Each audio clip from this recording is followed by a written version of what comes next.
Imagine being trapped in a house on fire. The walls are closing in, the air is suffocating, and there's no escape. For a child who's experienced trauma, this isn't a metaphor, it's their reality. And the flames, they leave invisible scars, scars that the naked eye can't see. These scars lie deep in the brain, shaping who they become and how they navigate the world. Hi, I'm Chrissy Cook. Today I want to discuss something that impacts countless of lives, yet often goes unnoticed. Have you ever wondered how childhood trauma affects brain development? Well, I'm here to tell you how it does. Childhood is a critical period of mental and physical growth. When traumatic events occur, they are difficult and in certain instances, impossible to reverse. Now, what is childhood trauma? Let's start by defining it. Childhood trauma refers to deeply distressing experiences in your adolescent years. These can include abuse, neglect, sexual assault, exposure to violence, and even death. These events can overwhelm a child's ability to cope, particularly when the events are reoccurring or not treated properly.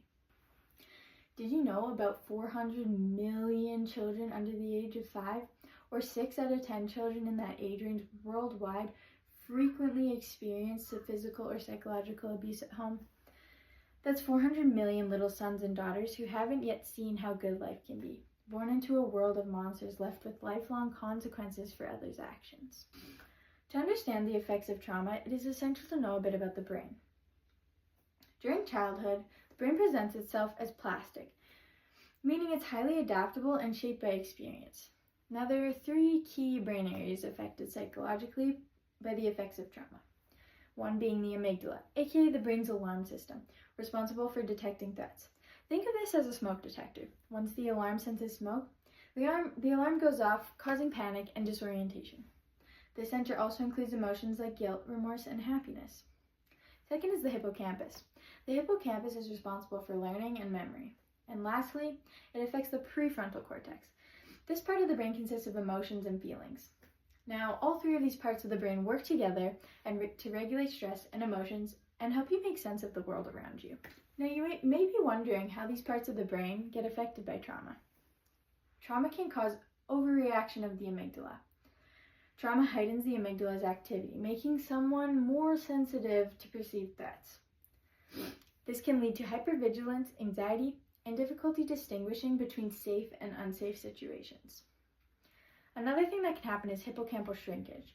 Chronic stress from trauma floods the brain with stress hormones like cortisol. Over time, this can damage the hippocampus, impairing memory and learning while making it harder to process any new information. And another one is delayed prefrontal cortex development. Trauma redirects energy from higher order thinking into survival mechanisms.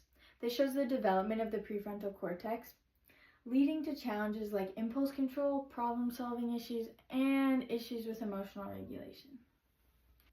Now let's take a moment to explore the darker extremes of childhood trauma that can manifest.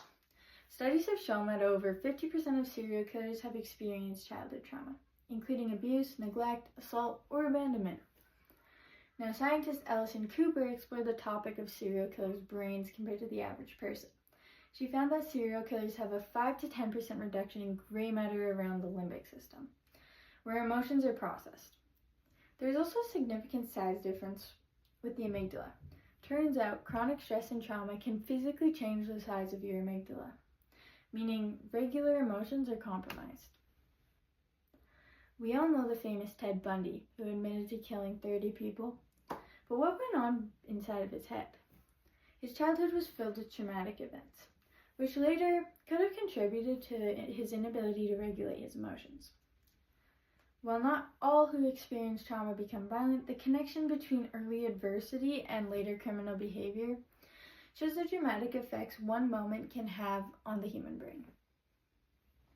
Now, what are some long-term effects?